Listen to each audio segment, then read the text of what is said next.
ලබන සතිය අපේ පන්තියේ රැස්වීම තියෙනවා. එතකොට ඔයාලගේ හැකියාවන් ඉදිරිපත් කරන්න ඕන. හරි. කවුද කතාවක් කරන්න පුළුවන් කෙනෙක් ඉන්නේ?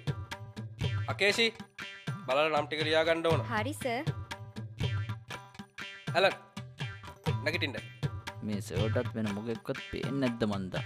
සර් මම මේ හෙට කියන්නද? හෙට? උදික පුතා මොකද ඔය දෙකට නැවිගෙන කරන්නේ? නැගිටිනවා. අමුන් අනිවාර්යෙන් කතාවක් කරන්න ඕන. මට ඒ තරම් හැකියාවක් නැහැ නේ සර්. එහෙනම් මොනවද පුළුවන්? මූට නම් පුළුවන් උතර කන්න. මොකද්ද කිව්වේ? මම මොකුත් කිව්වේ නෑ සර්. වාඩි වෙනවා. අම්මා ජීවන යන්තරේ. ඔය තියෙන සහජය කියාව. කතාවක් ඕනේ නෑ.